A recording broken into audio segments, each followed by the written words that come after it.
It's hard to admit when you're wrong, you know. Uh, Being a part of a DC positive page, you try to give people hope. You try to justify choices that are done and try to calm people down. But by doing that on a constant basis, you end up getting proved wrong sometimes. And you feel let down. Now, I've said many times on about Justice League, the film was good, I enjoyed it, but it lacked what Man of Steel and BVS was about. When I asked many people, they claim to have enjoyed it, and or one person even said they enjoyed it more than they did with BVS. And it's hard. But then again, you look at the money. You look at people that come away from the film maybe for a second time, realising maybe it wasn't as good. It is. It's hard to. It's definitely hard to say if the film was for the benefit of DC, DCEU, and the change. And the biggest thing to come out of that was what I was defending was, Joss Whedon had came in and he was only putting the finishing touches to it, and he was chosen by Zack. Now, when Zack Snyder left the production of Justice League, everyone close to production claimed Joss Whedon was merely completing the film Snyder started. But it turns out the movie saw significant changes and reshoots, overhauling the movie's story and appearance. Well, many of these changes were readily apparent in the movie itself, which has been dubbed a Frankenstein project. A number of leaks and other reveals in the year since has revealed that the changes were even more significant. A conservative estimate says 30 minutes of Justice League theatrical cut is a product of Whedon's reshoots, assuming a rumoured runtime for around 3 hours. For Zack Snyder's original cut, that means over an hour and a half of Snyder's original movie is entirely missing. And even more was tweaked and altered. A new contract, a new context. It should have been via surprise. Fans are calling for a Snyder cut of the movie. There's been much debate whether or not a Snyder cut exists. But Snyder completed 100% of principal photography before he left. The storyboard artists Gio Olivia and cyborg actor Ray Fisher both says they all saw footage. They all got the footage he needed for a complete cut, meaning the question of the Snyder cut at a level of completion is dependent on how far into post-production it actually was. Regardless, Warner Brothers has no plans to release the movie, so fans have to wait a few years for the Snyder cut to finally be completed and released, like the Donner cut of Superman or the Blade Runner final cut. In the meantime, here's some of the confirmed changes, and I made a wee list. Junkie XL was replaced by Danny Elfman. Stephen Mill's design was changed from the one in Batman v Superman, because I think it was meant to, not only that, it was also meant to be Darkseid that would be involved more. The parademons hate the siren and smell fear. One of the first scenes in the movie made a change that also tried through the majority of the movie was used to streamline the plot, and that's the rooftop scene where Batman captures a parademon. Thanks to an interview with the actor that played the thief in that scene, we knew it was Whedon's addition, and that means the concept of the siren that attracts the parademon and the fact that they smell fear was introduced through reshoots. Those concepts were brought back to the final act, reducing Batman's role to playing the same siren noise to attract the parademons. Then also Stephen was attracting the parademons to himself because he felt fear. It's still not known what plot elements was replacing by this. Some people believe that Stephen will actually bet the Justice League. Was actually really, he actually won against the fight against the Justice League, and that was somehow closely to it. And I mean, Stephen Wolf, to behold, was getting the upper hand for most of the fight at the end, but it was what I've been hearing, it was meant to be a lot darker. The opening credits were mostly Joss Whedon. Also, Lex Luthor's role was much bigger.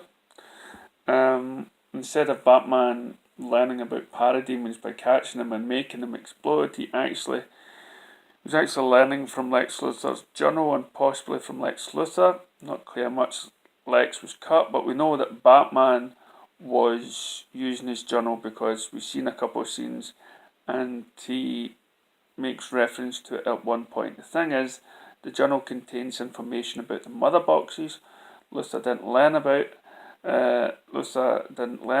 until the end of Batman v Superman, Dawn of Justice, so it couldn't have been confiscated with the rest of Luthor's possessions. Thanks to the concept art, we know that Lex was supposed to be in the cell in Arkham with a journal.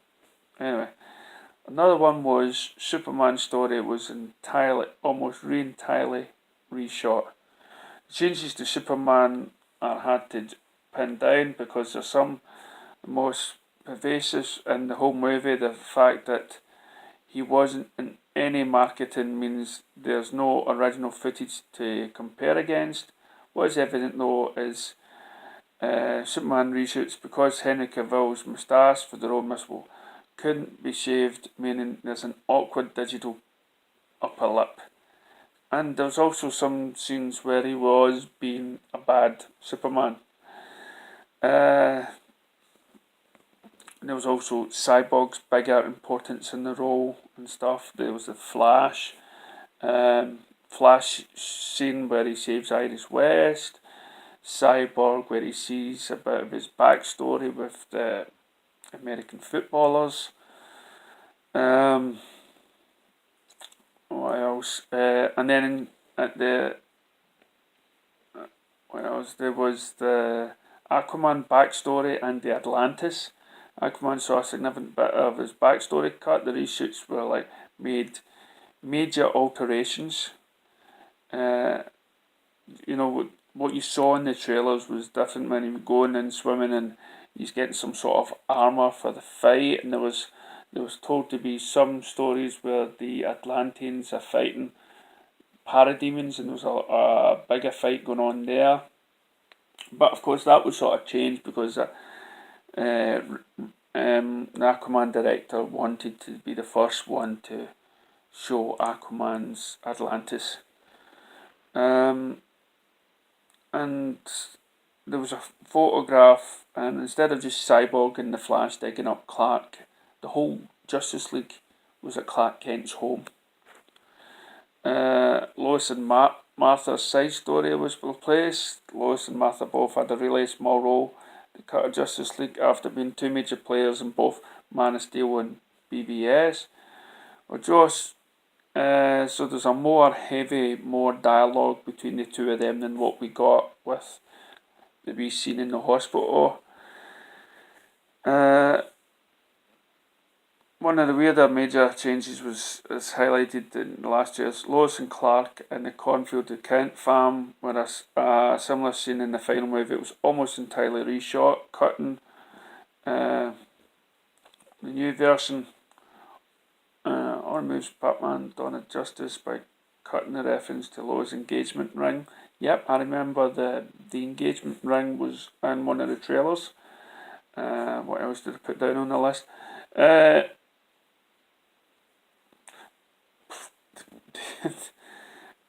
Alfred meeting the team and stuff. They tried to make the Wayne Aerospace hangar look like the Batcave. One of the messiest alterations was the decision to change the Wayne Aerospace hangar as part of the Batcave. This is done as establishing shot from Bruce Wayne's lakeside house on the lake over the Batcave before cutting to a scene in the hangar, and the addition of CGI bats flying overhead at one point. But even without the original context, it's clear that the building is not underground.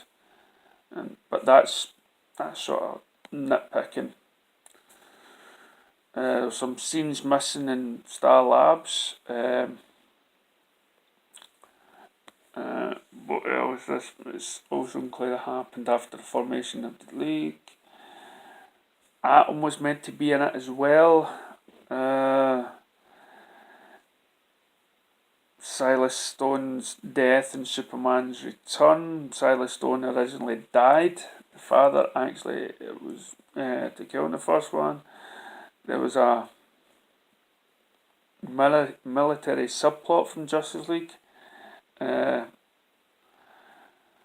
was some sort of subplot removed, but again, some of these could have been done by Zack Snyder himself. Some of these moments, because he had to go from the second one to, from a 2-parter to a 1-parter. And of course, the final battle, the Justice League battle, was very different because Zack Snyder's posted saying that all those sort of tunneling weeds wasn't in his vision and he had nothing to do with it. And the fact that Zack Snyder's still not watched this film, so to speak, is heartbreaking. It's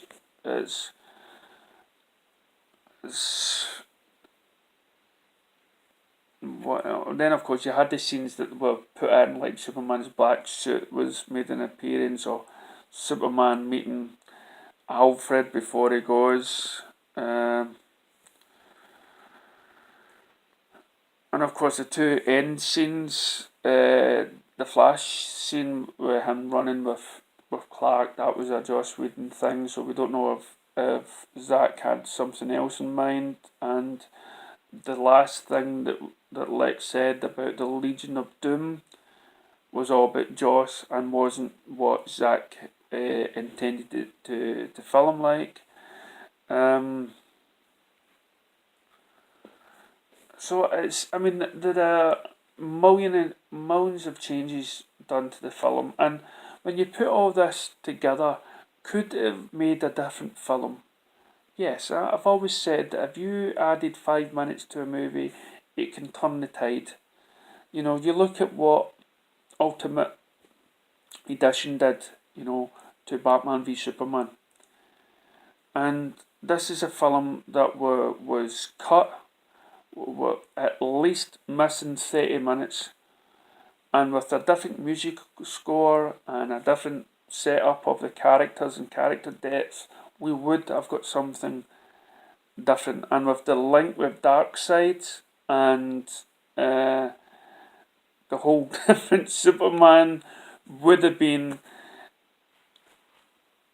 to have lost all of that within this film.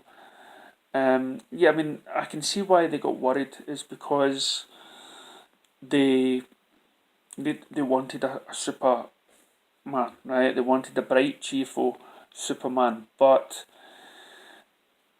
the thought of having a dark Superman again probably weighed too much on their worries. But what they didn't fail to realise, if you had a darker Superman, people will be wondering what's going to happen next.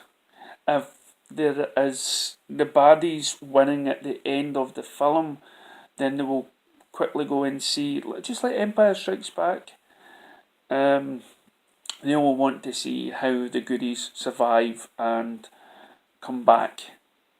So it's daft. I mean, there's a lot of saying if we get the Snyder Cut, then we can sort of see that being a part of the DCEU. But again, thanks to Warner Brothers, we may no longer have a DCEU. We may just have a whole stream of standalone movies. Aquaman and Wonder Woman will be the only ones really that were connected to that DCEU. There is no sign of Superman coming up, or Flash, or a Cyborg movie. So yeah, Warner Brothers and Joss Whedon definitely did a lot of damage. And you could point your fingers to a lot more other people. And you can point your fingers to even the fans that hated BVS. I, for one, would have just loved to have seen the Zack Snyder film, the third part to his story at least. Because I'm sure Zack would have had the knowledge or the talent to close his story in the first Justice League movie. He would have done something, and just in case he wasn't going to get the go ahead to make the sequel, at least he would have came up with a way where he could have ended his story the way he wanted. I mean, if you think about it, Bruce Wayne and Alfred and Wonder Woman going into the Wayne Manor and seeing the Round Table, that's an ending in itself. And I'm sure with Zack's talent, he would have somehow got us there in some form or way, or in some sort of hopeful way. And who knows, the film could have been a success, and he would have been able to make, people would be begging him to make the next movie. But sadly, that wasn't the case. Now, we could all surmise, did they just say, Zack, you step down, you're not coping well with the loss of your daughter, plays a move? But no, even if they did do it that way, what they did to his film and the universe that he created was, for me, totally unprofessional. And it was a stab in the back for a guy who had lost his daughter and was still trying to churn a film out and having to sacrifice his art in order to please a studio. That to me is the most hurtful thing. And I just, the wool was pulled over my eye. Well, I just didn't want to believe it when I was defending everything that was coming out. Oh, this is a Joss Whedon movie, this is a Joss Whedon movie now and stuff. And it's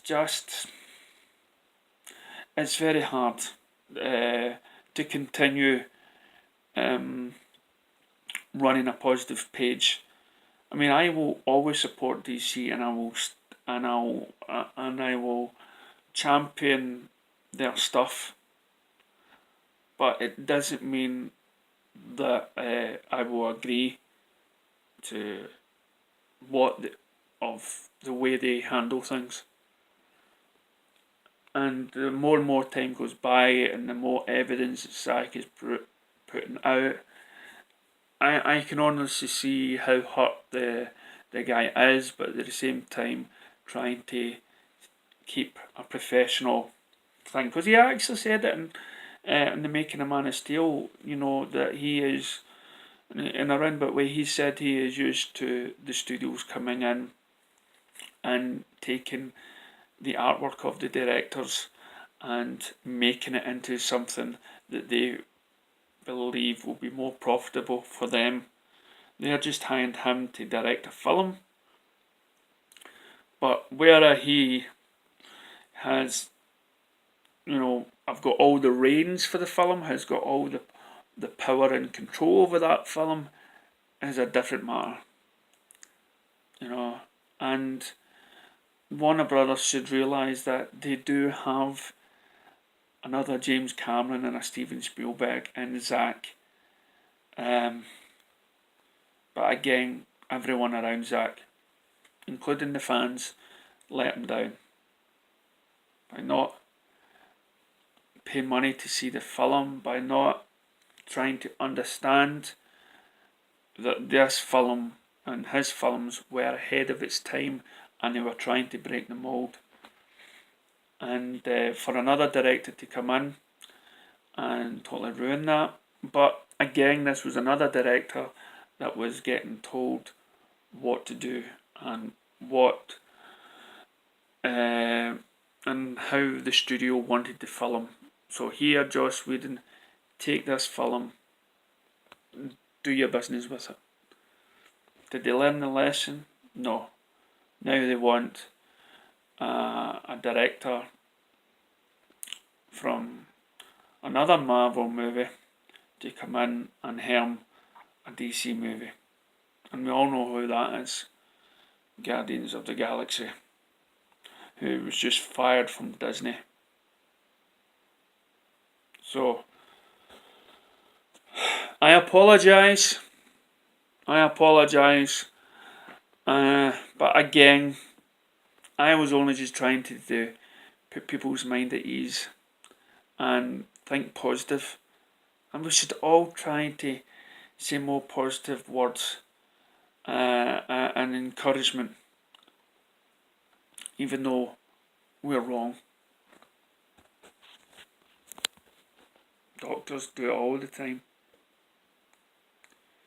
And God, the DC fans need some good medicine these days.